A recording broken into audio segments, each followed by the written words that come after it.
la medicina física y rehabilitación es una especialidad como cualquier otra especialidad de la medicina, digamos, humana, y que realmente, pues, la medicina física y rehabilitación tiene su campo de acción en todas las especialidades que hay. Todas las especialidades tienen pacientes que a las finales van a ser derivados a la especialidad de medicina física y rehabilitación.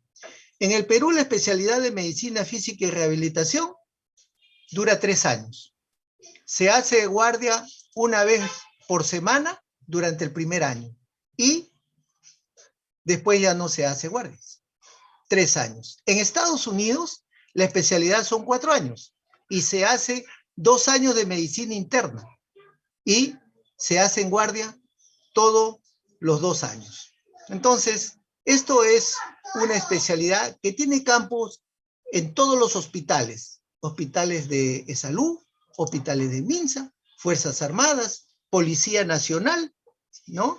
Policía Nacional y particularmente, si ustedes quieren, pueden montar su gabinete, pueden su estudio, ¿no? Donde ustedes pueden atender todas las especialidades que realmente pueden tener. Si ustedes me dicen cualquier especialidad, todos, oncología, traumatología, pediatría, neonatología, medicina oncológica, ¿no? No sé si me están escuchando, señores alumnos. Señores alumnos, muy buenas tardes. El que habla es el doctor... Está grabando. Doctor, sí lo escuchamos. Allá, es la unidad de medicina física y rehabilitación. Entonces ustedes pueden laborar, particularmente, ustedes pueden laborar en los hospitales de MINSA, de salud, en todos esos sitios. Entonces, eso es para darle un enfoque en forma general de lo que significa la especialidad de medicina física y rehabilitación. El día de hoy vamos a tratar algunos aspectos generales como los que acaban de escuchar, pero le vamos a dar bastante importancia. Que no tomó la precaución de ponerse así en un fondo blanco y se veía a sus nietos, se veía todo. Felizmente que La persona está contemplada dentro de lo que significa la legislación del Perú. Entonces, ustedes, como médicos generales que van a ser, como médicos serumistas que van a ir a trabajar, el perfil que tienen es de ustedes de poder educar a todos estos tipos de pacientes que de alguna y otra manera tienen algún tipo de discapacidad, deficiencia o minusvalía y que realmente ustedes van a poder ayudar a estas personas pudiéndole dar, ¿no?, las pautas adecuadas para poderse, como se dice, registrar en la persona con discapacidad. Entonces, para eso vamos a utilizar algunas láminas para ir conversando algunos aspectos de estos importantes. Bien, entonces vamos a conversar. Doctor. Vamos a conversar dentro de todos estos aspectos. Les decía, la persona con discapacidad, vamos a ver las partes de su marco legal, definiciones, vamos a ver definiciones de lo que significa una deficiencia, una discapacidad, una minusvalía, cuáles son sus características, sus tipos, ¿no? Y qué significa estas siglas que se llama CONADIS, y cómo empieza esta historia de la medicina física y rehabilitación, cómo es la historia clínica y cuál es el diagnóstico que se hace en rehabilitación, cuál es el tratamiento que se hace en rehabilitación, cómo se trabaja con programas, con equipos, cuáles son los objetivos, las metas de rehabilitación. Entonces, de eso nos vamos a encargar el día de hoy. Entonces, la persona con discapacidad tiene un marco legal que se basa en la Constitución Política del Perú desde el año 1993. La Ley 2997.3, Ley General de la Persona con Discapacidad, y su reglamento de esta ley, que es la Ley General de la Persona con Discapacidad, se aprobó con el Decreto Supremo número 002-2014, según las siglas del Ministerio, ¿no?, de la Mujer y Poblaciones Vulnerables. También existe otro documento legal que es la Resolución Ministerial 013 del año 2015, el cual aprueba una norma técnica de salud que es la 112 del MINSA, que se refiere a la norma técnica de salud para la evaluación, calificación y certificación de la persona con discapacidad. Todos estos son los documentos legales en la que se apoya a la persona con discapacidad y también lo utilizamos nosotros y todos los peruanos, ¿no? Para poder ejercer sus derechos, para poder ejercer esa función que le corresponde como persona de discapacidad. ¿Qué significa o cómo define la Ley General de la Persona con Discapacidad, la 29973, la persona con discapacidad? Esta ley dice que es aquella persona que tiene una o más deficiencias físicas, sensoriales, mentales, intelectuales, y que el carácter puede ser permanente, aunque también hay algunos tipos de esta deficiencia y de tipo temporales, ¿no? Pero acá la ley caracteriza que son permanentes y que esto le permite interactuar con las diversas barreras actitudinales del entorno y que esto hace a veces que no le permite ejercer o se vea impedida de poder ejercer sus derechos y poder ser incluida plenamente y efectiva en la sociedad, en igual condiciones que los demás. Miren, según la historia, antiguamente, la historia nos refleja que en Grecia, por ejemplo, todos los seres humanos, cuando nacían, y nacían con alguna enfermedad, con alguna discapacidad, que le faltaba 2 miembros, o tenía cualquier rasgo que no era característico de una persona normal, prácticamente lo condenaban a la muerte, lo aventaban a un precipicio. Y bueno, en el Perú tampoco no está muy lejos de esa verdad. ¿Por qué? Porque acá, cuando nosotros vamos a algunas partes un poco alejadas de la capital y nos encontramos de que le preguntamos a una familia, ¿y cuántos hijos tiene? Y dice, tengo 4, doctor. Y presenta 4, pero sin embargo tiene un hijo que es un síndrome de Down y al mongolito lo han encerrado atrás, porque para ellos no consideran a ese hijo porque prácticamente no vale para ellos. Miren, eso pasa acá en el Perú. Y eso mismo hacía antiguamente. Y bueno, después ya también sucedió en Alemania, pero en Alemania ya aparecieron otros pensamientos hasta que llegó la época del cristianismo y la parte religiosa, entonces los cobijó y cada vez iban un poco más haciendo que estas personas también lograsen vivir. Porque una cosa es ser un ser humano y otras cosas es ser una persona, ¿no? Entonces, ser humano es el que nace. Ahí es un ser humano.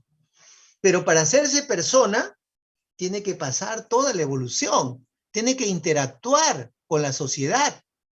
Y eso no es fácil. No es fácil. Ustedes saben, muchos de vosotros vivimos de repente en un departamento, de algún edificio, y a veces no congeniamos con los diferentes vecinos. Y entonces eso es difícil, y eso es la sociedad, y eso es saber interactuar, ¿no? Dentro de todos. Entonces imagínense, será peor pues aquellas personas que de repente tienen alguna discapacidad y alguna deficiencia. Entonces este es el concepto, cómo define la ley a la persona con discapacidad. Miren, para su conocimiento, en el Perú no solamente hay una ley con la persona con discapacidad. Los policías tienen su ley. O sea que el policía, además de tener la ley de la persona con discapacidad, tiene esta otra ley, que se llama Ley que otorga la protección al personal con discapacidad de las Fuerzas Armadas y la Policía Nacional del Perú, con número 29643. No sé si ustedes el día de ayer en la noche han podido observar a un policía que se le han vulnerado sus derechos, siendo un paciente discapacitado que se cayó de una moto y tenía un traumatismo vértebromedular. Entonces ellos tienen esas 2 leyes que los protegen. Y la ley a la que estoy refiriéndome, la ley de discapacidad de las Fuerzas Armadas y la Policía Nacional, dice que esta ley tiene el objeto de establecer un marco de protección que asegure la atención en salud, en trabajo y educación del personal con discapacidad, por acción de armas, acto de servicio, consecuencia de servicio, o con ocasión del servicio de las Fuerzas Armadas y la Policía Nacional. ¿Esto qué significa? Que el policía que cae en acción de armas es un paciente discapacitado y esta ley le favorece. La ley para el paciente con discapacidad dice que al policía se le debe dar lo mejor. Si hay que operarlo y necesita operarse en el extranjero, se va al extranjero. Si necesita una prótesis, ¿no?, inteligente, si necesita una silla de rueda electrónica, le dan a ese policía. Si necesita que se vaya a otra parte del país, le van a dar. Lo que ninguna institución de establecimiento de salud acá en el Perú da, ni MINSA ni ESalud. ¿Y cómo es eso, doctor? Pues bueno, miren, los policías tienen una prótesis inteligente. ¿Y la prótesis inteligente cuánto vale en dinero? Vale 170,000 soles. Imagínense cuántos Kias, cuántos autos me puede comprar. Esas prótesis no da ESalud, esas prótesis no da el MINSA, no del CIS. Que el paciente queda cuadripléjico. El hospital de la policía le da una silla de rueda electrónica. Nunca digan eléctrica, porque esa es otra cosa. Electrónica. Pero esa silla de rueda, ¿no?, electrónica, le dan a la policía. Eso no da ESalud, eso no da MINSA. ¿Y por qué? Porque esta ley. ¿Y cómo nace esta ley? Esta ley nace porque, bueno, muchos de ustedes de repente eran muy jóvenes, muy chiquitos, pero pregúntenle a su papá. Antes aquí en el Perú había como si una guerra civil que se llamaba el terrorismo. Y muchos de estos policías ofrecieron su vida. Y muchos quedaron pues prácticamente sin un miembro menos. Quedaron parapléjicos, cuadripléjicos. Entonces esta ley es la que la protege y hasta ahora ha quedado. Por eso que el policía que está en el banco y que de repente le meten un balazo cuidando el banco, ¿no?, y queda pues parapléjico, cuadripléjico, le corresponde además todo lo que es la ley de la persona con discapacidad, también le corresponde esta ley que otorga la protección a los pacientes discapacitados de las Fuerzas Armadas y la Policía Nacional. Esta es otra parte legal de lo que realmente debemos nosotros siempre conocer. En el Perú la discapacidad se ha evaluado muy poco. No existe un sinceramiento de las estadísticas y ustedes van a leer o están leyendo o ya leyeron ese artículo de esa revista venezolana que a raíz de estas estadísticas que ha sacado el INAI, que es el Instituto Nacional de Estadística e Informática, ¿no?, que hizo un censo en el año 2017, ellos lograron decir que en el Perú existe 3.051.612 personas con discapacidad, lo cual representa un 10.4% del total de la población en el país, asumiendo que tenía en esa época una población de 31.237.385. Bueno, pues de todos estos grupos que ellos censaron, encontraron que el 48% tenía dificultad para ver, que el 15.1% dificultad para moverse o para caminar, el 7.6% para oír, el 4.2% para aprender o entender, el 6.3% presentaba problemas para relacionarse con los demás. Además, el 18.2% de las personas con habilidades especiales poseen 2 o más tipos de discapacidad.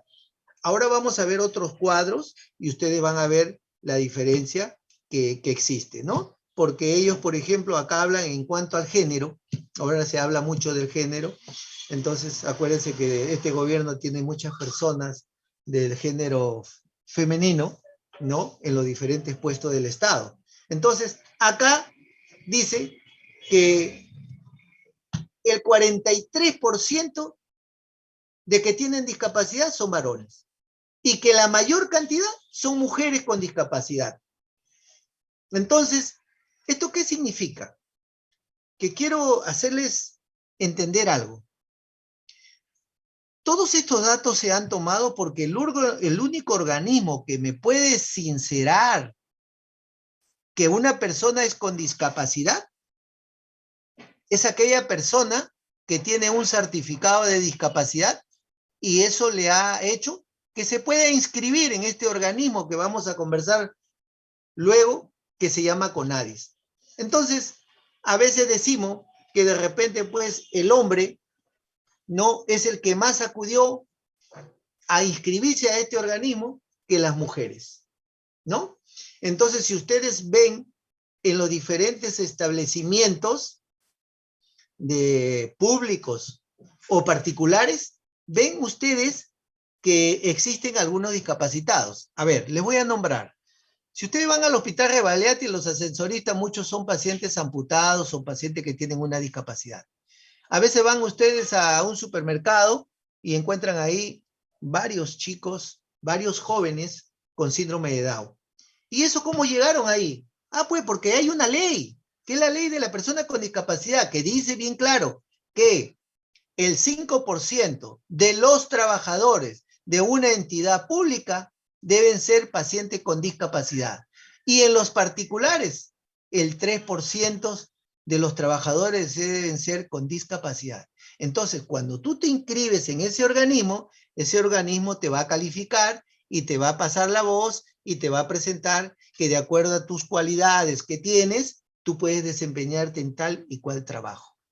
Entonces, eso es lo que debemos nosotros decir, que no existe en la actualidad. Solamente tenemos esta base. Por eso, a raíz de esa base, hay esa estadística, hay ese estudio, ese trabajo que ha hecho esa revista venezolana, ¿no? Utilizando nuestras estadísticas de nuestro Instituto Nacional de Estadística e Informática. Entonces, no se olviden, pues, que de acuerdo a esto, la mayor cantidad de personas con discapacidad son mujeres, con un 57%, y los varones, no, un 43%. ¿Ven? Esto es lo que les hablaba, este organismo, que es el CONADIS, que quiere decir el Consejo Nacional para la Integración de la Persona con Discapacidad. Este organismo está adscrito al Ministerio de la Mujer y Poblaciones Vulnerables. Este es un órgano especializado en cuestiones relativas a todo lo que es la discapacidad. Está considerado como un organismo público ejecutor adscrito al ministerio que ya les he mencionado y que cumplen una serie de funciones dentro del organismo, como es regular, fiscalizar y sancionar a las entidades del Estado. ¿Cómo es eso que va a regular, doctor? Sí, pues, es el que tiene que hacer cumplir que la cantidad de trabajadores y todos los derechos que tienen los trabajadores en esa ley a esas organizaciones. Es el que fiscaliza que deben estar esos trabajadores así. Es el que sanciona a las entidades que no han cumplido con hacer dentro de su organización que trabajen estas personas. ¿Y eso qué está haciendo? Eso está haciendo que las está incluyendo a esas personas, a la parte social, a la parte laboral, ¿no? Dándole la oportunidad de poderse desempeñar, probablemente con muchas limitaciones, mucha discapacidad de lo que tiene. Entonces, no nos olvidemos, pues, que este ente rector del Sistema Nacional para la Integración de la Persona con Discapacidad es el encargado de asegurar el cumplimiento de estas políticas públicas que orientan a la intervención del Estado en materia de discapacidad. Entonces, toda persona discapacitada debe estar inscrita en el CONADIS. Y para poderme inscribir al CONADIS, tengo que tener el certificado de discapacidad. Y el certificado de discapacidad, ya le voy diciendo, eso se da en todas las entidades de salud del Estado, de MINSA, ESalud, Fuerzas Armadas, Policía Nacional. Y les voy anticipando, el único médico o la persona que está preparada puede dar este certificado de discapacidad es el médico de rehabilitación, el médico de medicina física y rehabilitación. todos los médicos pueden dar certificado médico, pero el único que puede dar el certificado de discapacidad es el médico de rehabilitación. Doctor, pero yo he escuchado que en la clínica angloamericana hay médico rehabilitador. Sí, pero el médico tiene que trabajar para una entidad del Estado, de las que ya les he dicho. No es que trabaje en una clínica. Y además, si el médico trabaja en una entidad del Estado, o de salud, Fuerzas Armadas o Policía Nacional, tiene que tener un código para poder dar ese tipo de certificado. Tampoco no son todos los médicos de rehabilitación. Son personas que tienen que estar preparadas. Entonces, a veces hay otros sitios más recónditos, que no hay personas que están preparadas, entonces el Hospital del MINSA o de Salud manda a los médicos a capacitarse al ente rector, que es el Instituto Nacional de Rehabilitación, que queda ahora por Chorrillos. Ellos preparan 6 a 8 meses y después de eso le dan su credencial que ellos pueden, ¿no? Que pueden evaluar, pueden calificar y que pueden certificar a la persona con discapacidad. Entonces, para inscribir al CONADIS necesito un certificado de discapacidad. Entonces, todas estas acciones son de tipo transversales con los sectores que formulan e implementan las políticas públicas. Ellos son los que organizan los programas, los proyectos, dirigidos a mejorar la calidad, ¿no?, de vida de las personas con discapacidad. Ahora vamos a entrar, ¿cómo definimos a la medicina física y rehabilitación? Ustedes ya conocen todas las definiciones de todas las especialidades, que es una especialidad de la medicina humana, ¿no? Pero acá, la medicina física y rehabilitación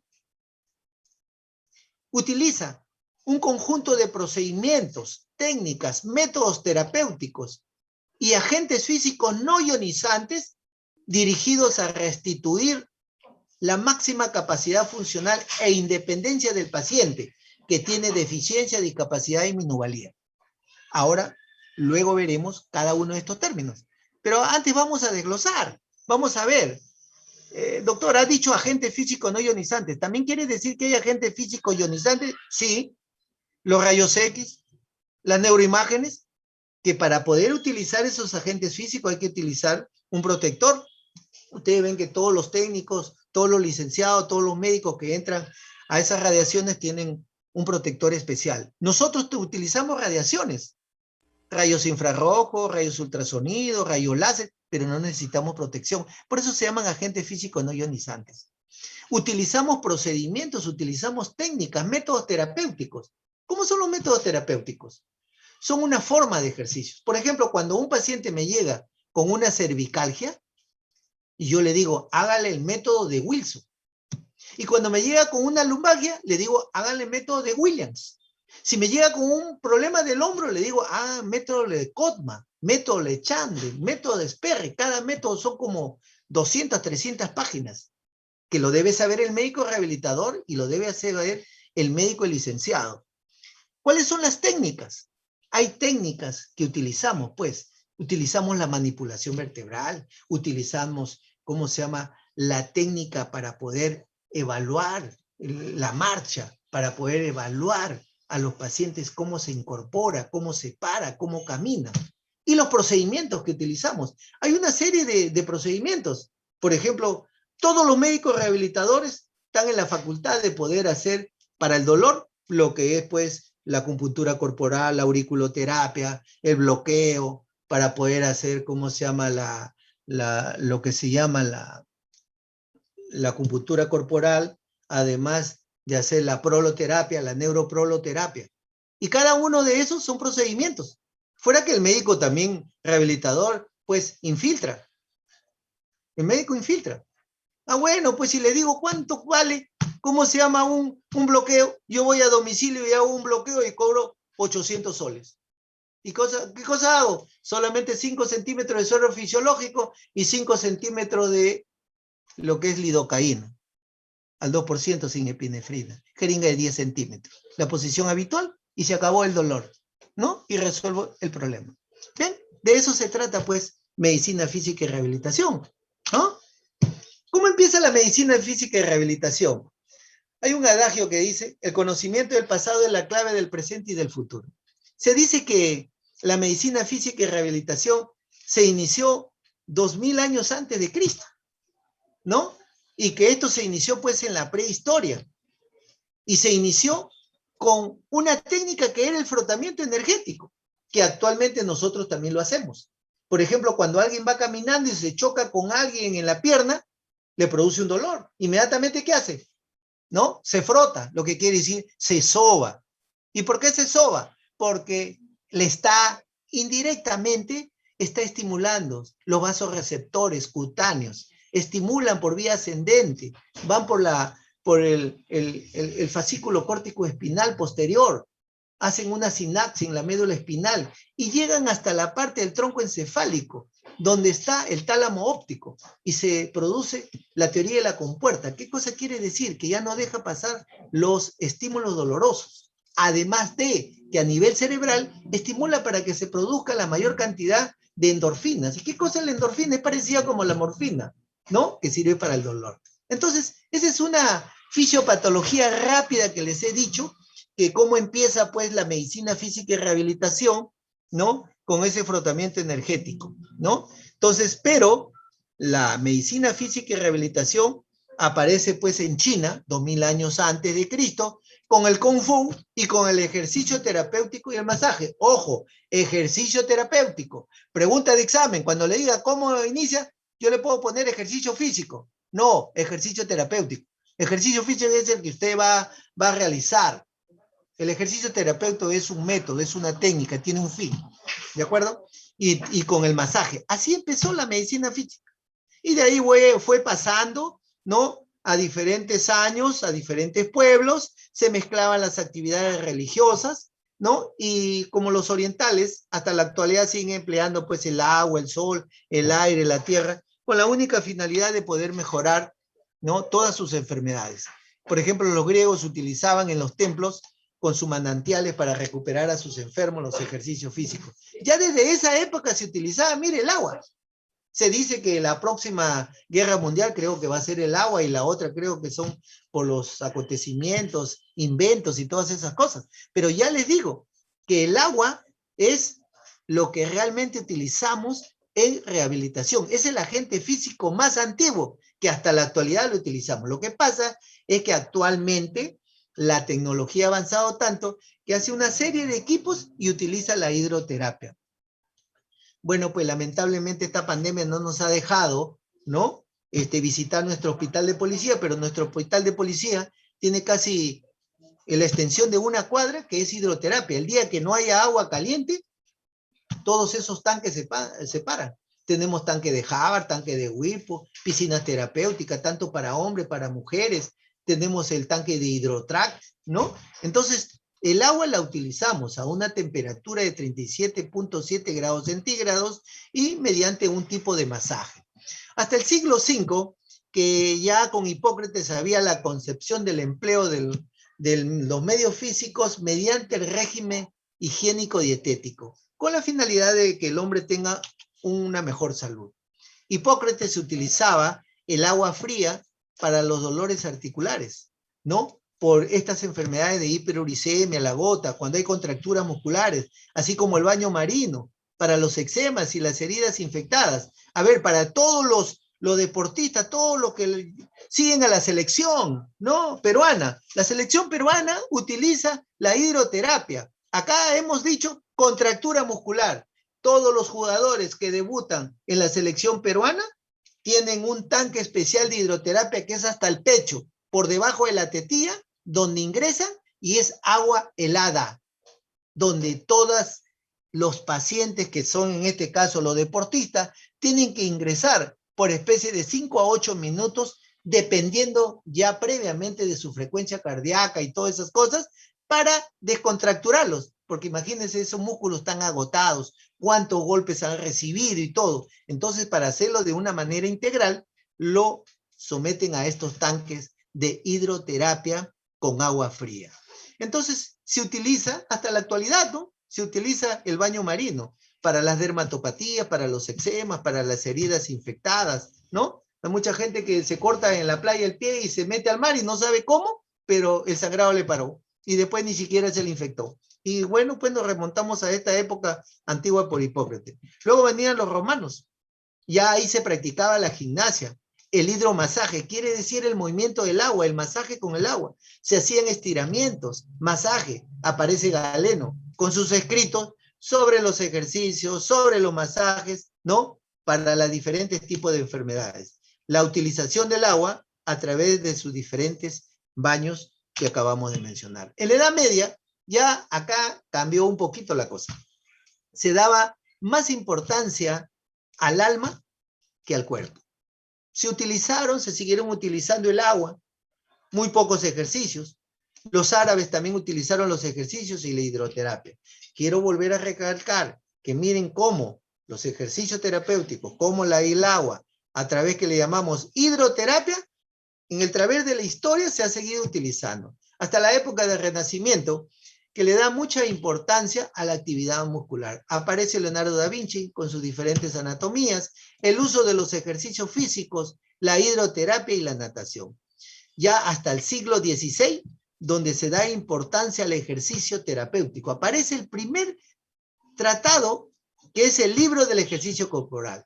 Ya en esa época aparece a William Gilbert, que utilizaba la electroterapia y el magnetismo. En esa época se llamaba magnetismo. Hoy en día, seguimos utilizando estos agentes físicos, le llamamos electroterapia, electropuntura, le llamamos magnetoterapia. Ustedes van a escuchar a los traumatólogos cuando dice fractura no consolidada, retardo de la consolidación. Señora, vaya a buscar donde rehabilitación tenga magnetoterapia. ¿Por qué? Porque la magnetoterapia hace que acelere el proceso de consolidación, estimula cuando digo retardo del proceso de consolidación. Miren cómo utilizamos, ¿no? Todos estos agentes. La electroterapia para los músculos paralizados, cuando hay parálisis facial. Bien, hasta el siglo VII, Galileo y Descartes, ya acá se estudiaba, ¿no?, el funcionamiento muscular mediante las tensiones, la fuerza y la ley de la palanca. Se utilizó en esa época la balnearioterapia, lo que hasta hoy día utilizamos. Hasta hoy día utilizamos la balnearioterapia. Acá nomás cerquita vamos a lo que es Amala, para ir para adentro. Ahí hay una laguna e inclusive hacen hasta fangoterapia. La gente va a la laguna, saca ese barro que se va a echar en toda la parte del cuerpo, en la cara, dice que tienen propiedades, ¿no?, para la piel, tienen propiedades, ¿cómo se llama?, para las articulaciones, que calman los dolores, ¿no? Algo parecido como la arenoterapia. Ustedes van un poquito más al sur, llegan a Ica, llegan a la laguna de Huacachina. Ahí están las dunas. Esa es una arena especial, ¿no? Porque ahí se hace, como se dice, tabla en arena, porque esa es una arena especial y cuando ustedes van bajando, ahí van a encontrar un montón de sombrías y unas fosas y unos señores con unas lámparas. ¿Qué pasa? Que todas las personas con diferentes tipos de dolores van y se entierran en esas fosas hasta el cuello y con esa sombría, por especie de 1 hora. 5 soles vale la enterrada. ¿Y qué es lo que pasa? Que les calman los dolores. ¿Qué dicen los antiguos? Dice que antes toda esa época, toda esa duna, toda esa arena, porque ahí es donde se hacen esos entierros, ¿no? Dice que eso era agua y que esa agua tenían propiedades, una serie de alcaloides que eran para el dolor y una serie de azufres que también eran para la piel. Entonces las personas que tienen artrosis, artritis y se ponen en esa, después salen reconfortados y toman menos cantidad de pastillas o no toman todo el día. Entonces, eso es lo que quiero que me entiendan, que todavía existe en nuestro país, ¿no?, lo que llamamos la naturaleza, la balnearioterapia, la arenoterapia. En el siglo XVIII ya está Federico Haussmann, acuérdense que hay un reflejo de Haussmann, se refiere a esto, que describe la importancia del ejercicio físico en la higiene de la vida diaria. Hasta el siglo XIX se da la importancia al ejercicio físico. Aparece la gimnasia y por primera vez aparece este término que se llama kinesioterapia. Lo que ustedes escuchan ahora cuando están en una competencia deportiva, por ejemplo, en la selección peruana, dice, entra el kinesiólogo. Viene de esto, pues, kinesioterapia. Significa movimiento. Es la persona que restablece el movimiento que ha sido interrumpido, ¿no? Antiguamente, pregúntele a su papá, ¿cómo le llamaban al kinesiólogo? El aguatero. Entre el aguatero, decía. le llevaba agua al paciente, a los jugadores, y al mismo tiempo le masajeaba el pie, el tobillo, lo que quería, y nuevamente lo volvía al juego. Y aparece Galvani, aparece Volta, con el uso de la corriente galvánica. La primera corriente o la primera electroterapia que apareció fue la galvánica. Y de ahí ahora han aparecido una serie de corrientes como la corriente T, corto periodo, largo periodo, interferenciales, en fin, hay una serie de corrientes. Y aparece también Faraday con la corriente para los músculos paralizados. Entonces, miren, en el siglo XIX, así como se da importancia en esa época para eso, nosotros también, toda la guerra, siempre te traen algo bueno. El hospital de policía, cuando fue la época del terrorismo, fue constituido como, después que pasó, el primer hospital de rehabilitación de todo el Perú. ¿Por qué? Porque cada paciente, todos los pacientes que caían en guerra acá en el Perú, los llevaban a Estados Unidos. Y Estados Unidos cobraba más de 100, 120 mil dólares por cada paciente. Entonces dijeron que vayan los médicos a entrenarse, que se tome una foto igualito como estaba allá el hospital John Hopkins donde estaba, y que nos hicieran acá igualito. Entonces votaron la biblioteca, la panadería, la farmacia que estaban en el subterráneo, y nos hicieron un servicio de rehabilitación igual. Y los médicos que se habían preparado en esa época. Entonces, nosotros ganamos todas esas cosas. Por eso tenemos esas rehabilitaciones. Y por esa guerra también salió esta ley de protección de discapacidad para las personas de las Fuerzas Armadas y la Policía Nacional. Bien, entonces, no nos olvidemos pues que en el siglo XX ya estalló la Primera Guerra Mundial y ellos se incrementaron el uso de los ejercicios físicos con la única finalidad de poder rehabilitar rápido a sus pacientes para que, ¿cómo se llama?, puedan volver nuevamente al campo de batalla o para poderlos rehabilitar para la vida. Se desarrollaron muchas técnicas de cinesiterapia, lo mismo que hicimos nosotros en nuestro departamento. Se dio importancia a las técnicas de relajación. Aparece, ¿no?, lo que es el de Cherriton, la técnica de Cherriton, que es para relajar. El estudio de reflejos normales y patológicos. Aparece Germán Cava. Por ejemplo, cuando yo tengo un paciente que tiene un DB6 isquémico, ojo, ya no digan ACV, DB6 isquémico, entonces de repente como consecuencia voy a tener una hemiplegia, entonces lo que le llamamos un derrame cerebral, entonces hay que decir, pues, hay que hacer el método de Boba, método de Cava, método de Bruto, método de Frenkel, método de Castillo Morales, o hay que hacer el método de Cava, que es el reflejo de extensión, inflexión y tónico, ¿ya? Que algunos lo conocen como facilitación propioceptiva. Hasta el año 1917 aparece el primer ultrasonido. Ese es otro de los agentes físicos no ionizantes que nosotros mucho utilizamos. Pero así como el oftalmólogo, el cirujano, ¿no? Emplea, ¿cómo se llama? Su láser.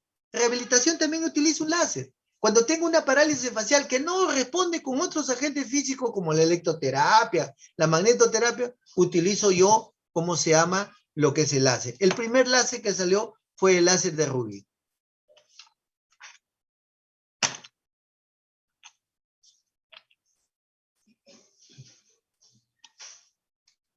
Bien. Entonces, vamos a decir cómo trabajamos en rehabilitación.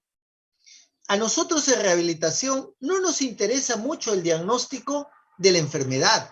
A nosotros nos interesa más el diagnóstico de discapacidad. Los signos y los síntomas que son para el diagnóstico de la enfermedad no son iguales a los signos y síntomas para el diagnóstico de discapacidad. A ver, un ejemplo para poder interpretar. Si un paciente ha sufrido una fractura de húmero derecho y de repente como consecuencia de esa fractura diaficiaria se ha producido una lesión del nervio radial, quiere decir que tengo mi muñeca caída, muevo mi dedo pero no puedo hacer la extensión de muñeca, yo estoy preocupado. Ya no me interesa mucho el diagnóstico de fractura de húmero. A mí lo que me interesa es la discapacidad. Y entonces yo le tengo que preguntar, señor, ¿es derecho o es izquierdo? Imagínense esa pregunta estando en emergencia. Este está loco, ¿para qué pregunta eso? Porque yo depende de la discapacidad. Si el paciente es diestro, significa que te va a tener más discapacidad si el paciente es izquierdo, por decir. Porque todas sus actividades de la vida diaria más lo hace con la derecha. Entonces, las preguntas, los signos, los síntomas son diferentes. Yo tomo como referencia el diagnóstico de enfermedad, pero lo que más me interesa es el diagnóstico de discapacidad. ¿Ya? Por favor. Es importante evaluar las capacidades residuales. A ver, esto se ha lesionado. ¿Qué cosa me ha quedado? ¿Qué músculo de este grupo de músculos? Tengo el cuádriceps que se ha lesionado. Pero ¿todos están afectados? ¿El recto anterior, el vasto externo, el vasto interno, el saltorio? ¿Todos? No. El vasto interno es el único que se ha salvado. Como ese queda, eso es una capacidad residual, a eso voy a estimularlo. Voy a trabajarlo para disminuir esa discapacidad. Por eso es importante en la historia clínica siempre poder identificar la discapacidad. Cuando vienen, por ejemplo, los pacientes vienen están en neurología, le ha dado un derrame, dice. Vienen una silla de ruedas, a mí me interesa. ¿Qué discapacidad? A mí ya no me interesa si el DB6 isquémico en ese momento ha sido trombótico, embólico, ¿no? Hemorrágico. No me interesa, lo que me interesa ver, ¿el paciente deambula? No, tiene una discapacidad de la locomoción. ¿El paciente que habla bien? No, no habla bien, tiene disartria o tiene afasia. Entonces tiene una discapacidad de la comunicación. Y así otra discapacidad. Entonces me interesa identificar, porque yo soy, como el médico rehabilitador, es el que lo va a hacer que el paciente pueda sentarse bien, pararse bien y caminar dentro de las limitaciones que tiene.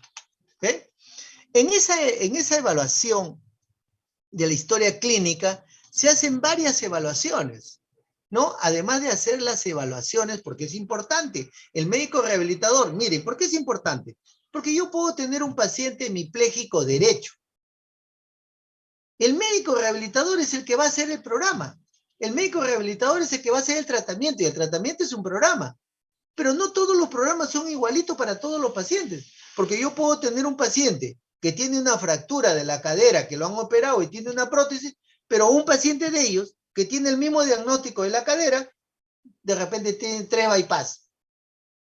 Tengo otro paciente que tiene fractura de la cadera, pero de repente tiene fibrosis pulmonar, o de repente tiene marcapaso, o que además de eso el paciente tiene, ¿no? Prótesis de rodilla del mismo lado, del lado contrario. Entonces tenemos que hacer una buena anamnesis, tenemos que hacer una evaluación integral, tenemos que hacer estas 5 evaluaciones. Tenemos que hacer una evaluación funcional. La evaluación funcional es de acuerdo a la Cruz Roja, que hay una serie de parámetros que se tienen en consideración. La evaluación física, hacemos lo que es el test muscular, el test articular, el test de la marcha. Cada una de estas evaluaciones, ¿no? Las hace el licenciado. El médico también las tiene que aprobar, ¿ya? Le hace una evaluación ocupacional.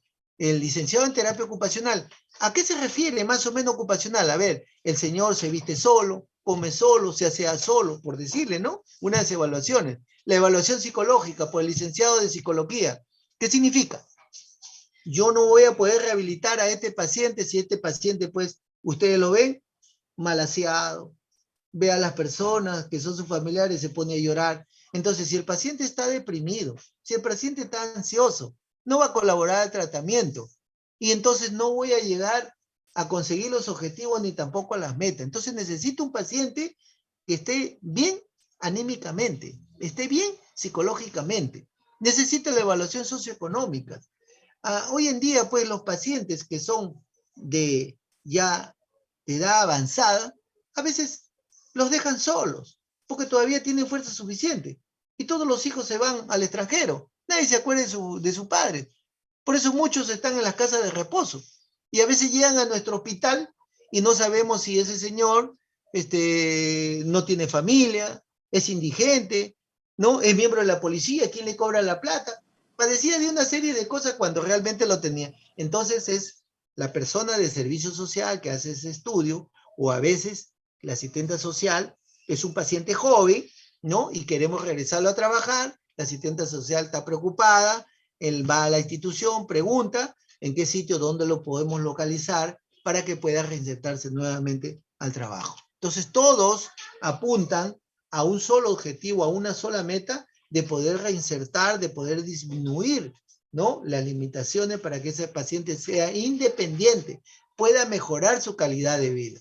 Entonces, el diagnóstico en medicina física y rehabilitación, ¿no?, se tiene en consideración el diagnóstico de enfermedad, pero el que más nos importa, el que más nos interesa es el diagnóstico de deficiencia, discapacidad y minusvalía, entendiéndose de ya que deficiencia es una secuela patológica, que discapacidad es el aspecto funcional y que la minusvalía es el aspecto social. Antes de poder hablar cada uno de estos de una manera un poco más amplia, les quiero hacer un ejemplo. Imagínense, la deficiencia, si ustedes ven un paciente amputado, ese paciente, ustedes lo ven nomás, ahí es una deficiencia. Señor, camine, no puede caminar como una persona normal, va a saltar, va a usar muletas, ¿no? Eso ya se transforma, ese paciente de deficiencia, en una discapacidad. Por eso hablamos del aspecto funcional. Entonces, para que haya una discapacidad, tiene que haber deficiencia. ¿De acuerdo? Y para que haya minusvalía, significa que se refiere, ¿no?, alguna limitación, se refiere al aspecto social, cuando dos personas no pueden competir porque algo está sucediendo. Ahora lo vamos a ver de una manera un poquito más explicativa y amplia. ¿Qué cosa es una deficiencia?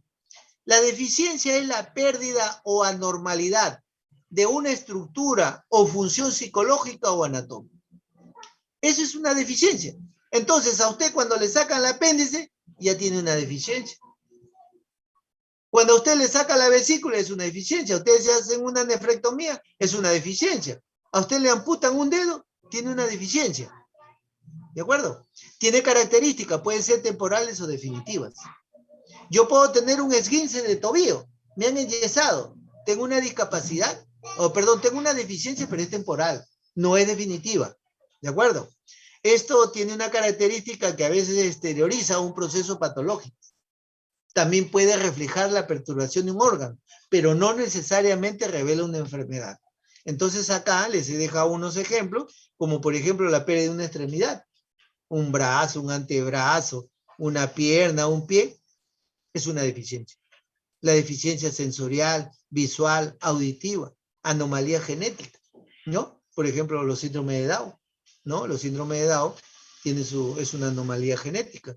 Estamos hablando de una deficiencia. Ellos tienen una deficiencia, ¿no?, de tipo mental, ¿no? La deficiencia de tipo mental. ¿Cuáles son los tipos de deficiencia? Las deficiencias pueden ser intelectuales, pueden ser psicológicas, pueden ser del lenguaje, de la audición, de la visión. Entonces, todos los que usan correctores de lentes son deficientes. Si yo les retiro en un examen sus anteojos, no van a poder competir con sus demás compañeros porque no van a ver bien los números ni van a leer bien. Esa es una deficiencia, ¿no? Que se corrige la deficiencia cuando usted se aplica sus lentes. Entonces, pero si usted no puede competir con la otra persona, estamos hablando ya de una minusvalía. Entonces, quiero hacer un hincapié. Cuando usted dice deficiencia del lenguaje, vamos a suponer que le cortaron la mitad de la lengua. Esa es una deficiencia del lenguaje. Pero cuando usted le dice que hable, ya no se llama deficiencia, se llama discapacidad, pero tampoco no es discapacidad de lenguaje, sino es discapacidad de la comunicación. Por favor, esa es la única deficiencia que cambia de nombre. Entonces, acá hay una deficiencia, si le cortaron la lengua, ¿no? Si usted no habla bien porque tiene frenillo sublingual, estamos hablando de una deficiencia. La deficiencia de audición, de la visión, musculoesquelética, no puede caminar bien, tiene de repente una polineuropatía, deficiencias viscerales, deficiencias generalizadas. Acá les traigo un cuadrito. Este es un cuadro del Registro Nacional de la Persona con Discapacidad. Estoy hablando del CONADIS. Ellos hicieron este estudio y ellos sacaron este cuadro, donde esta inscripción que tienen ahí desde el año 2000 hasta el 2014, miren, sale acá que la mayor cantidad de personas discapacitadas que se han inscrito son hombres, 59.68%. Y las mujeres el 40.32%. Pero estos son los que se han inscrito. Pero el INI hace un censo. Y ellos sacan que la mayor cantidad de personas discapacitadas son las mujeres y el hombre está en el segundo lugar, ¿no? Asimismo, el INI, con todo lo que se habían inscrito durante esos 4 años, del 2000 al 2014, ellos también han podido registrar cuáles son los grupos etarios que mayor frecuentemente presentan las discapacidades. Y entonces encontramos que entre los 30 y 44 años hay un 22.23% mayor cantidad de discapacidad. Y luego le sigue lo que es entre 45 y 59 años con 21.13%, y luego le sigue de 60 o más años a más. ¿De acuerdo? Eso es lo que nos dice este cuadro estadístico. Cuando una persona tiene una deficiencia, no solamente puede tener una, puede tener 2, puede tener 3, 4 deficiencias, y todas se tienen que consignar. ¿De acuerdo? Y entonces ellos también hacen acá su cuadro estadístico, donde dice el hombre con una deficiencia es mayor el porcentaje que en las mujeres. Con 2 deficiencias, siguen los hombres con 59.07% y las mujeres con 40.93%. Miren, han apuntado o han anotado hasta con 4 deficiencias. Y cuando tienen 4 deficiencias, sigue predominando los hombres con 57.04% y las mujeres con 42.96%. Entonces, lo que quiero decirles es que cuando existe una deficiencia o una discapacidad, no solamente existe una, pueden existir 2, 3, hasta 4 deficiencias que ya se han registrado. Acá, en este nuevo cuadro, ¿no? El CONADIS, por ejemplo, nombra, ¿no?, según los tipos de deficiencia. Entonces, para ellos, las personas que con mayor deficiencia se han registrado son con las deficiencias musculoesqueléticas, con un 60.63%. Y con la deficiencia de la visión, un 63%. Y de la audición, un 57.4%. Eso nos quiere decir en este cuadro, ¿no? Donde hay un sombreado de gris y un sombreado rojo, que el gris es para el hombre y es la mujer en menor porcentaje. Pero lo que quiero que recuerden es que la musculoesquelética es el mayor porcentaje de deficiencia que se ha registrado. Ahora vamos a entrar a lo que significa discapacidad. ¿Qué cosa es una discapacidad? La discapacidad se refiere a la restricción o ausencia de la capacidad para realizar una actividad en la forma o dentro del margen que se considera normal para una persona o para un ser humano, ¿no? Acuérdense que hemos dicho que el ser humano es el que nace, y luego el ser humano sigue evolucionando, pero ya se transforma en persona, ¿de acuerdo? Porque donde tiene que competir con la sociedad, donde tiene que tener una serie de aspectos, ¿no?, de la sociedad. Entonces, la discapacidad, ¿no?, pueden ser, también tiene características como la deficiencia, pueden ser temporales, pueden ser permanentes. Le dijimos en antes que yo puedo tener un esguince de tobillo y no puedo caminar bien. Entonces, ustedes saben que la marcha tiene unos pasos, ¿no? Lo que es el patrón de la marcha. Pero acá el paciente va a estar saltando o va a caminar con muleta, o sea, no camina bien. Entonces tiene una discapacidad, pero va a ser temporal, no va a ser permanente. Pasan algunos meses, 2, 3 meses, y el paciente después camina sin muleta, sin nada, y como si no hubiese pasado nada. Entonces, por eso es que hablan de que la discapacidad también puede ser temporal, puede ser permanente. ¿De acuerdo? Ahora, yo les digo, cuando yo me retiran los anteojos y no veo bien, yo tengo una deficiencia y tengo una discapacidad. Pero cuando a mí me ponen mis lentes, entonces significa que yo puedo ver mejor, puedo leer.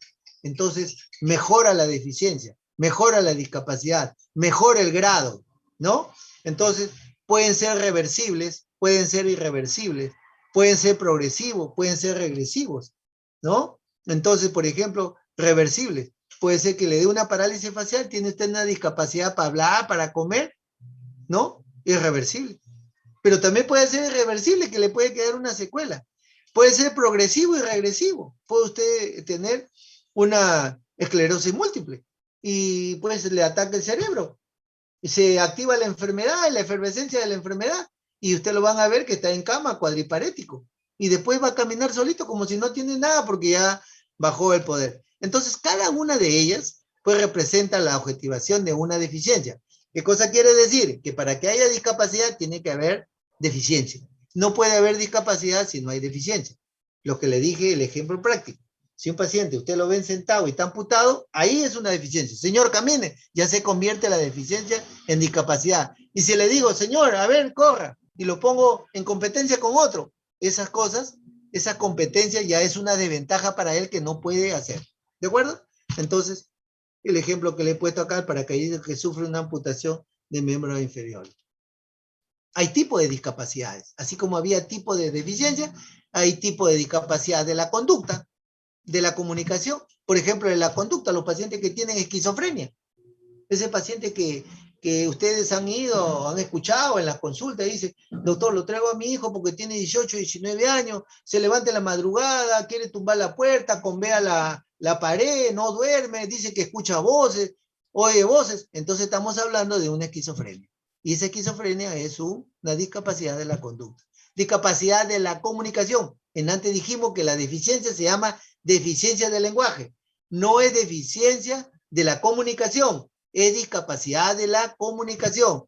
La locomoción, que no pueden caminar, ¿no? No es que tenga una discapacidad motora, esa motora se convierte en la locomoción, discapacidad de la disposición corporal, la destreza, ¿no? Del cuidado personal, de la higiene que no se pueden hacer, ¿no? Esos son los tipos de discapacidades. Acá tenemos unos cuadritos de, ojo que cuando les dicen limitación, limitación igual discapacidad. Discapacidad es igual a limitación. Entonces acá la discapacidad, miren, también así como habían deficiencias, una deficiencia, dos deficiencias, tres deficiencias, también esos mismos cuadros se convierten en limitación o discapacidad. Acá para ellos ponen una limitación que debería ser una discapacidad, dos discapacidades, ¿no? Estos pacientes, ellos se los han rotulado que pueden tener hasta 4 limitaciones o más que puede tener, ¿no? Y cada uno con su porcentaje tanto para hombre como para mujer. Y esas limitaciones, también igualito como la deficiencia, nosotros vimos que en la deficiencia en primer lugar estaba lo de la locomoción. Acá ya no es que la locomoción, sino que es la comunicación. La primera discapacidad que se ha registrado en el CONADE es la de la comunicación. Y en segundo lugar, la locomoción y luego de la destreza, ¿no? Ese es el cuadro que nos manifiesta el CONADE.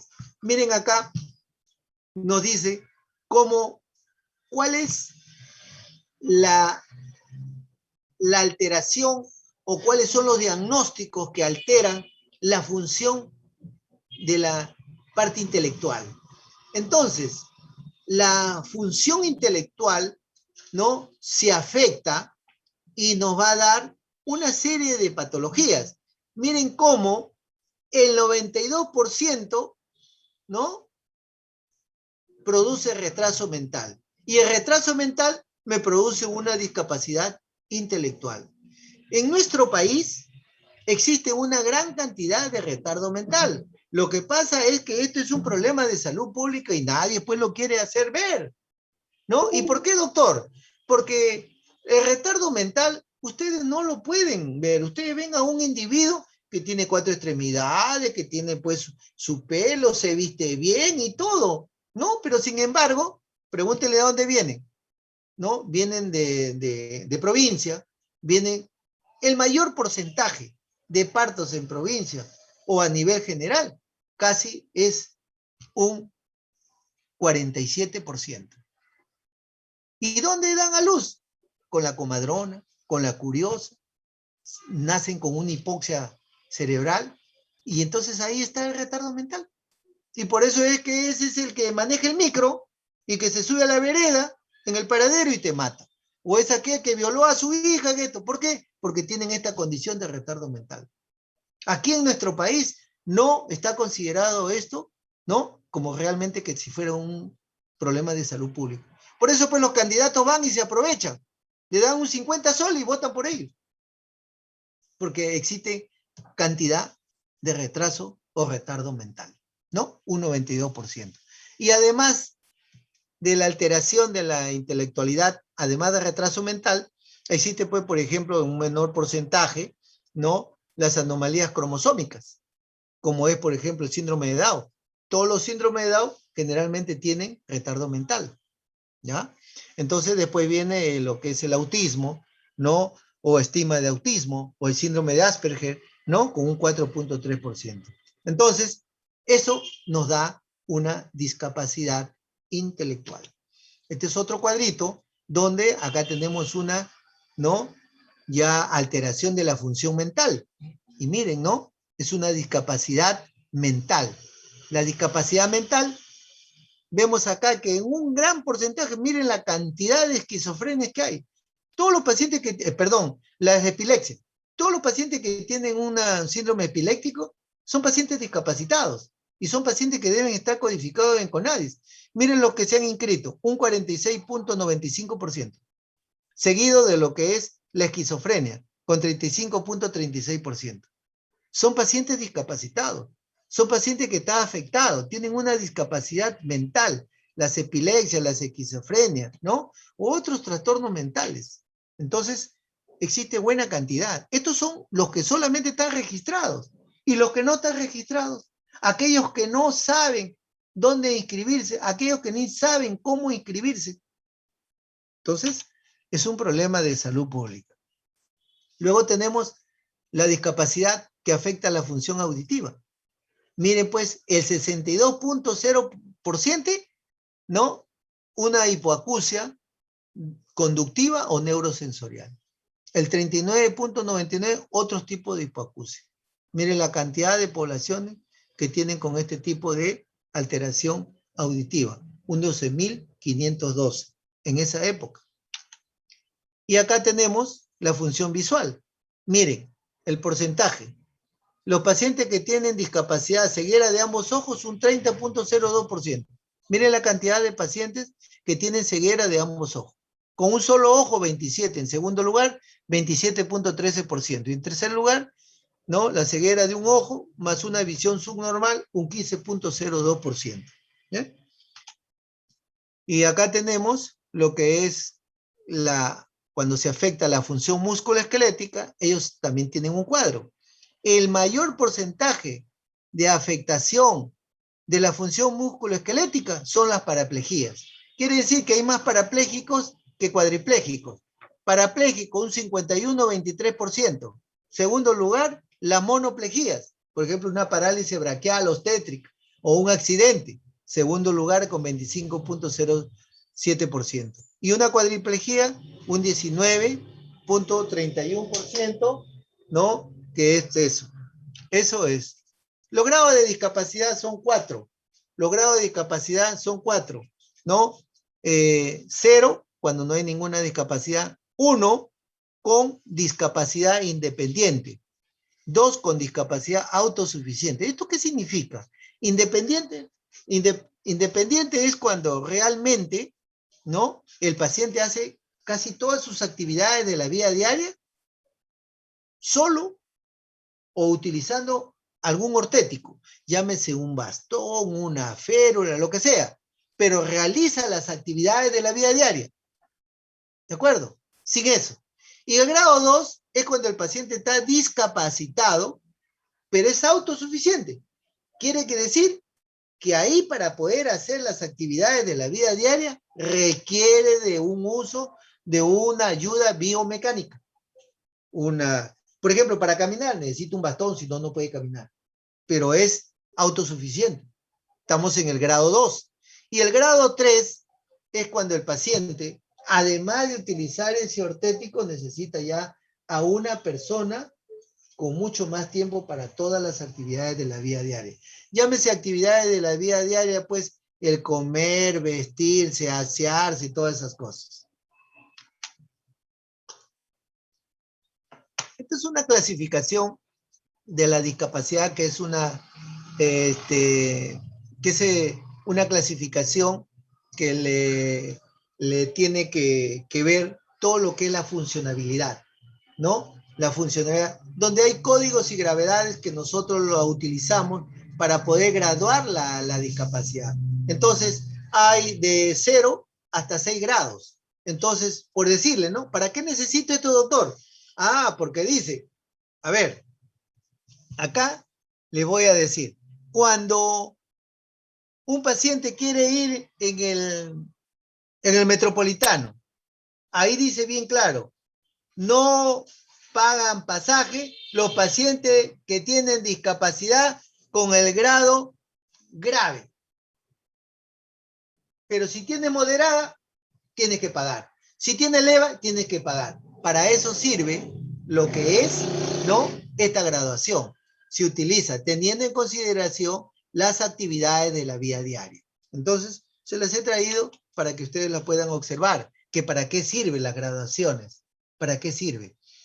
La población inscrita en el Registro Nacional de la Persona con Discapacidad, de acuerdo a la gravedad, ellos también sacaron un cuadro donde vieron que realmente la discapacidad moderada, ¿no? Equivalía a un 44.01% y que la severa 35.65% y la leve 19.01%. Entonces, esta es la cantidad que realmente había, ¿no? En los pacientes, ¿ya? Así que les tengo que decir que esta es la graduación. Esto es el certificado de discapacidad. Este es un documento legal. Este es un documento legal, es un documento administrativo. Este es un documento que a nosotros no se nos ha ocurrido, sino que realmente, de acuerdo a la norma técnica del MINSA, ¿no? Da todos los entes que deben incluir en el certificado. El logo es de cada institución, significa que salud tendrá su logo, pero después todo lo demás, el apellido, el nombre, el sexo, la edad, documento de identidad. Acá, por ejemplo, ustedes que hay, dice diagnóstico de daño y diagnóstico etológico. El ejemplo, por ejemplo, dice diagnóstico de daño, hemiplegia espástica derecha. Diagnóstico etológico, accidente cerebrovascular, cada uno con su CIE 10. Además de eso, le agregamos afasia de expresión, ¿no? En los diagnósticos de daño, que como consecuencia de la etiología de este accidente cerebrovascular ha ocasionado esto. Y luego viene más abajo las deficiencias. Y también están todas las deficiencias escritas, intelectuales, otra deficiencia mental, del lenguaje, la audición, la visión, las viscerales, y dice no hay deficiencia, deficiencia ligera, moderada, tenemos que nosotros evaluar. Por eso, la norma técnica del MINSA dice que el certificado médico de discapacidad tiene 3 procesos: evaluación, calificación y certificación. O sea, yo como médico tengo que evaluar. Yo como médico de rehabilitación, además de evaluar, tengo que calificar y además de eso tengo que firmar, o sea, tengo que certificar. Y por eso tengo que hacer el llenado de todos estos ítems. Acá vemos nosotros lo que es las deficiencias, acá viene la discapacidad de 0 a 6 grados, sin limitación, realiza o mantiene la actividad con ayuda, sin ayuda, y acá están todas las discapacidades de la conducta, la comunicación, cuidado personal, ¿no? Disposición corporal, la destreza y la situación. Y en la otra parte del certificado viene, si por ejemplo este es un policía, si el policía puede seguir trabajando o ya se va a retiro. Y si es un estudiante, si puede seguir estudiando, si no puede estudiar, si puede trabajar en el mismo trabajo o hay que reubicar a este trabajador, ¿no? Y que si utiliza algún elemento de ayuda técnica o biomecánica, acá podemos de colocar cada una de ellas, ¿no? Y al final vemos nosotros el grado de restricción en la participación, ¿no? Miren, y al final viene la huella digital, el colegio médico, ¿no? Acá viene la firma del médico que certifica, la firma del jefe del servicio departamento y acá viene la firma del director del establecimiento, o sea, el director del hospital. Hay 3 firmas, pero este es el médico rehabilitador que tiene que hacer esto, que tiene que firmar, ¿ya? Él sí puede hacerlo. Entonces, pero hay que tener cuidado. Miren, le voy a decir algo. A ver. Este documento, fuera que tiene esos 3 aspectos, parámetros que se hace, evaluación, calificación y certificación, este es un documento que tiene valor legal, administrativo,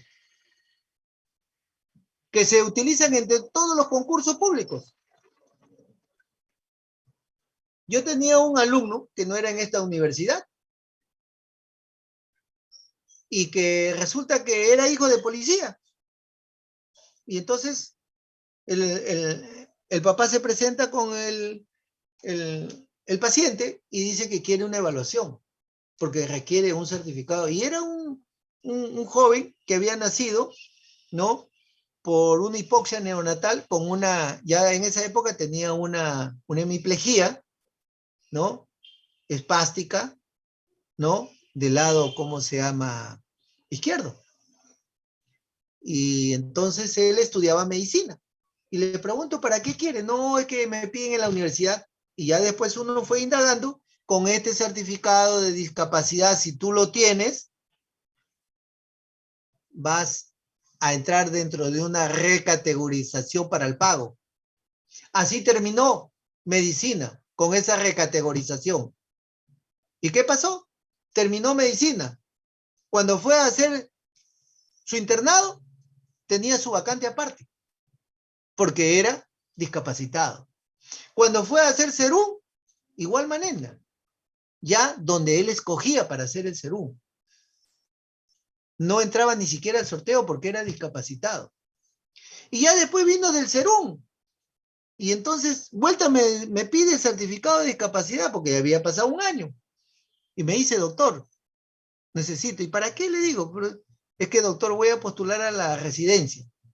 ¿Qué cosa dice en la ley de los discapacitados? Que todos los pacientes o todos los discapacitados que intervienen en un concurso público del Estado tienen el 15% de bonificación del puntaje general. ¿Qué significaba? Que tenía 15 preguntas a su favor, 15 puntos, ¿no? Bueno, pues con eso, ¿quién no aprobaba?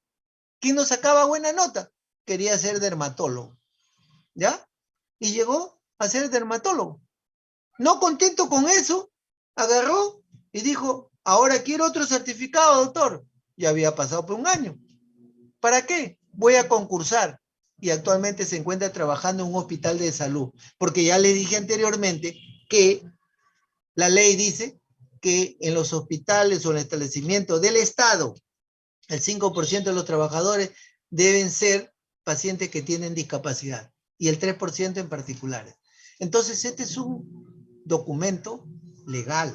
Este es un documento que si tú lo vas a falsear como médico, te puedes entreverar que puedes llegar, te van a enjuiciar civil, administrativo y penal. Penal quiere decir cárcel. Así que es un documento legal. Este es el certificado de discapacidad. Este documento es el que yo necesito para poderme inscribir en el CONADIS. Y doctor, ¿y quién es el que da este documento?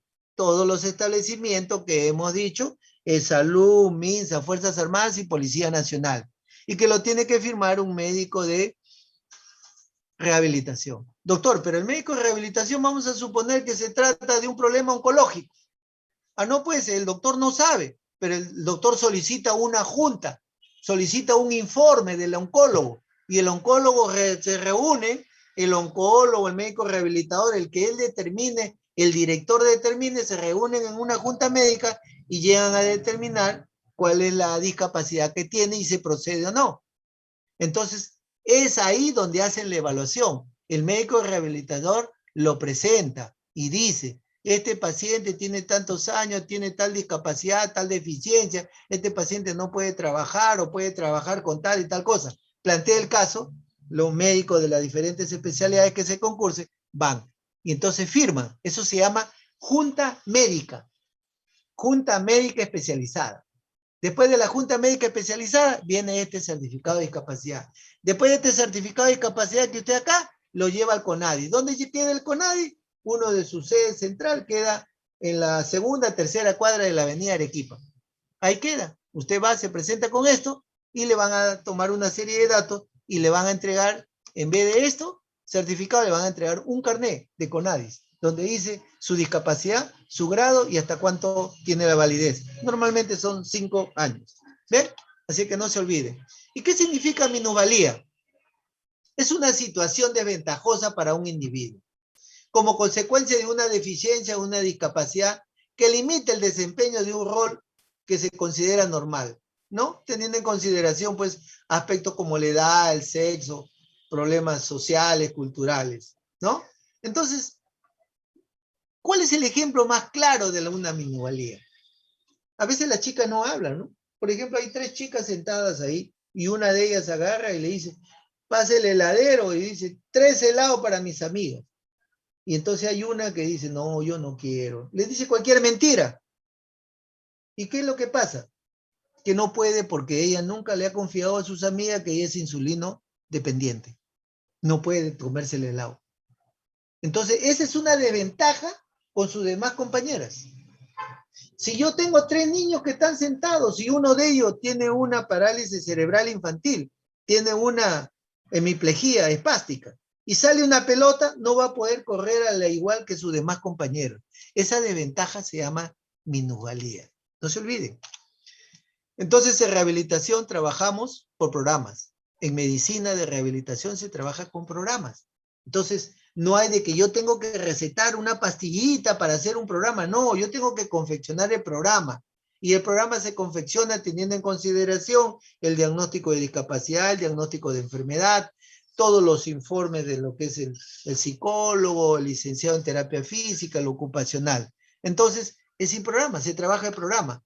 Por eso es que hoy en día recién sale a conocer que dice el médico de rehabilitador, después que le dio el COVID, ¿no? Hace rehabilitación física, ¿no? Sí, pues, desde que empezó la rehabilitación. Por eso también le digo a los médicos, ¿no? Que de repente les interesa la especialidad. Los médicos rehabilitadores también hacen su subespecialidad, ¿no? Así como, por ejemplo, el pediatra hace, ¿cómo se llama?, de neonatología, ¿no? Igualito. O como hace el cirujano, para ser cirujano de mano hay que ser cirujano. Acá también hay que ser médico rehabilitador y hay médico rehabilitador con la subespecialidad, rehabilitación cardíaca, rehabilitación neurológica, rehabilitación traumatológica, ¿no? Hay rehabilitación respiratoria. Entonces, ahora con los post-COVID, todo ese programa nosotros lo hacemos, porque quedan con una serie de secuelas. Entonces, es importante el programa, es necesario, no solamente para determinar el diagnóstico de la enfermedad, sino el diagnóstico de la discapacidad. Eso es muy importante que nosotros tenemos que saber. Hay que determinar la pérdida específica de las funciones físicas, psicológicas, sociales y laborales, con la única finalidad de poder lograr un programa que elimine la discapacidad en su mayoría. Y hay que conocer cuáles son las capacidades residuales que podemos explotar en esos pacientes. Entonces, en medicina física y rehabilitación, trabajamos mediante un equipo multidisciplinario, transdisciplinario, interdisciplinario, como lo quieran llamar, pero el médico rehabilitador es el que dirige ese equipo, es el que hace concursar al licenciado de terapia física, ocupacional, al nutricionista, hace llamar al traumatólogo, al neurólogo, al pediatra, para poderle explicar sus inquietudes, qué cosa le quiere hacer, ¿no? Para poder hacer. Vamos a suponer, ¿no?, que yo tengo un paciente que tiene una parálisis cerebral y que para que su mano sea funcional, entonces yo le digo, hay que hacerle una transposición de tendones para que haga la prensión. Quiero transponer, ¿cómo se llama?, del dedo, ¿cómo se llama?, medio al primer dedo, los tendones, para que haga la oposición, porque me interesa la funcionabilidad. Si tengo un paciente que de repente tiene un Guillain-Barré y se le va el tobillo, o ha tenido una polio y el tobillo se le va, quiero una artrodesis de tobillo.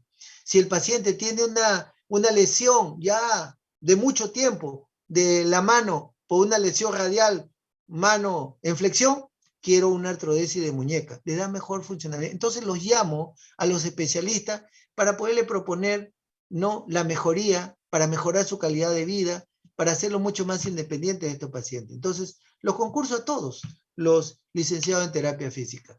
¿Cuál es el objetivo y la meta de la rehabilitación? El objetivo es ayudar todos los que integran ese equipo multidisciplinario, es recuperar al máximo la funcionabilidad y que por ende vaya a hacerlo independiente y con eso mejorar su calidad de vida, tanto en el aspecto físico, psíquico, laboral, social y sexual, ¿no? Imagínense, si alguno de ustedes puede tener un papá que de repente tiene un DBC, tiene una hemiplegia, que hay que hacerle todo, hay que darle la alimentación, hay que bañarlo y todo, ¿no? Entonces, alguien no saldrá de la casa porque tiene que quedarse. Pero si trabajamos con la rehabilitación, si lo llevamos a sus terapias y lo vamos a recuperar, va a llegar que una vez que ese paciente va a caminar, va a asearse, va a comer solo, ya no necesita de quedarse nadie, se hace independiente. Por eso es importante la rehabilitación. Entonces, con la rehabilitación podemos prevenir, disminuir y mejorar todas las discapacidades que pueden haber. Las metas de rehabilitación, conseguir el máximo, el nivel de independencia de su paciente, tomando en cuenta sus capacidades y aspiraciones de la vida. La rehabilitación es importante para el desarrollo del paciente como persona. Ya hemos dicho que todos somos seres humanos cuando nacemos, pero de ahí nos falta evolucionar como persona. Todavía nos falta adaptarnos a esa sociedad, ¿no? Y por eso hablamos de persona, y por eso se habla de la persona con discapacidad, la persona con discapacidad, porque siempre a veces todavía tenemos esos prejuicios que nos burlamos de esas personas que le llamamos mal llamadas incapacitadas, deficientes, minusválidos, ¿no? Entonces, no es así. Y por eso vuelvo a recalcar que en el Perú el 13% de la población sufre de una minusvalía y un 31% de alguna discapacidad. Bien, señores alumnos, ¿cómo se llama?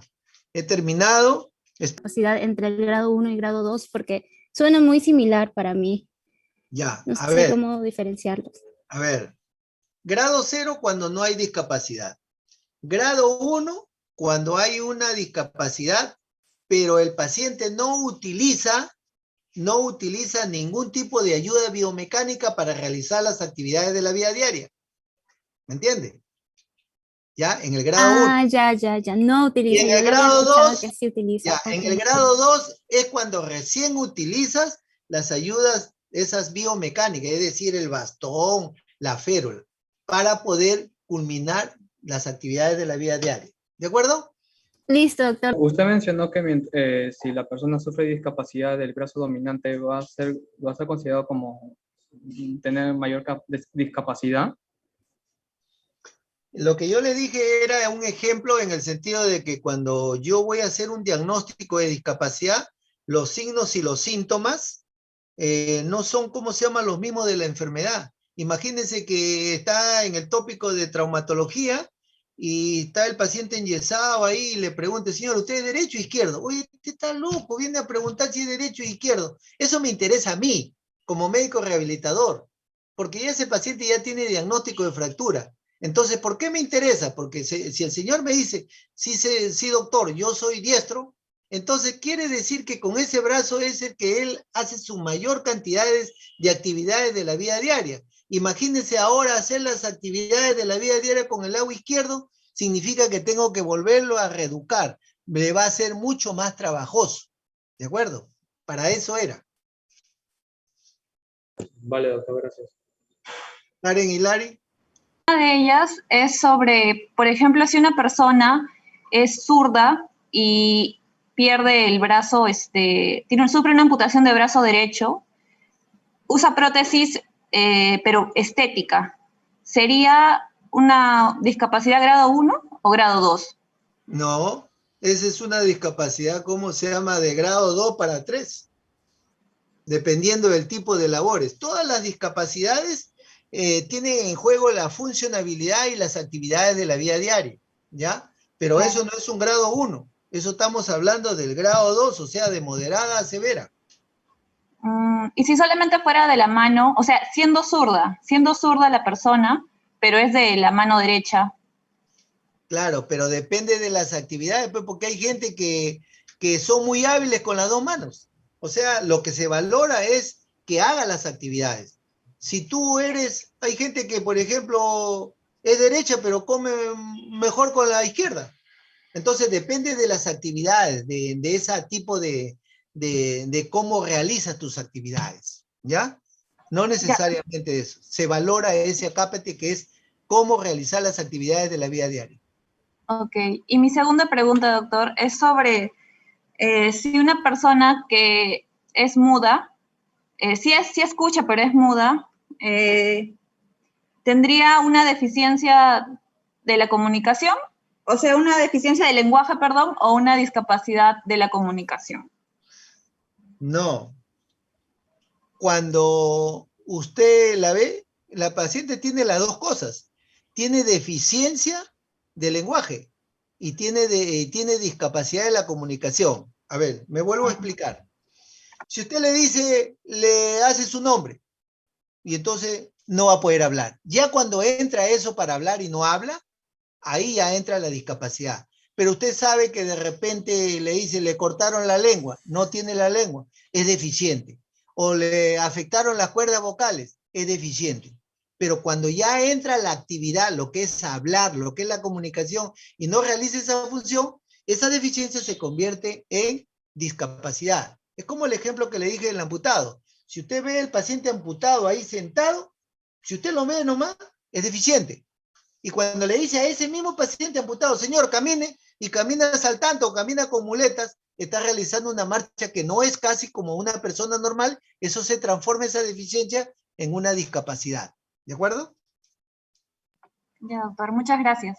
Ya. ¿Alguna otra pregunta, señores alumnos?